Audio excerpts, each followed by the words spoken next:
Hi boys and girls, Miss Acuña again.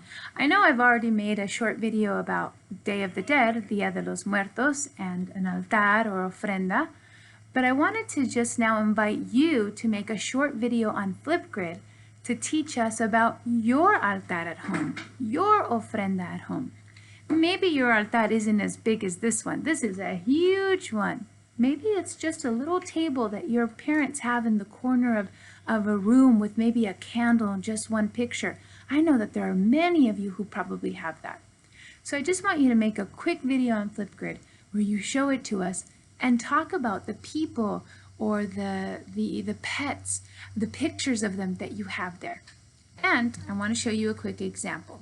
So here's our school altar, and I want to add this picture to our altar. This is a picture of my beloved, beautiful doggy Griffey, who passed away 2 years ago. He was almost 16 years old, and he was the greatest, most loving, most loyal dog in the world. But he was also very, very naughty. He did not like the mailman. Every time the poor mailman passed by the house, this doggy went crazy. He also didn't like chihuahuas or birds. But this is my doggy Griffey. And every November 2nd, we have a little altarcito that we build. I put his picture there, and I remember all of the great times that I had with Griffey and my family. We tell stories about him, and we laugh about all of the naughty things he did.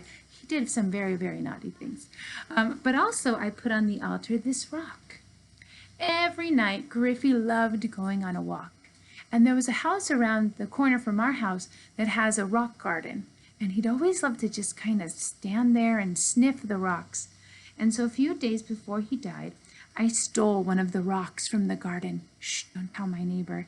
And I put some paint on his little paw, and I put the paw on the rock. And so now, even though he passed away 2 years ago, I still have an imprint of his paw. And so I always have that with me, but especially on November 2nd, it goes right by his picture. And so I can always remember him, but especially on this day, El Día de los Muertos. So now it's your turn. Do you have an ofrenda at home? Do you have an altar at home?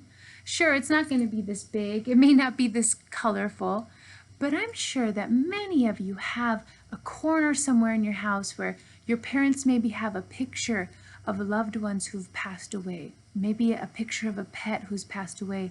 A lot of times people will put candles there or little flowers. If you have something like that at home, do me a favor. On Flipgrid, go ahead and make a video of that. Show us the altarcito.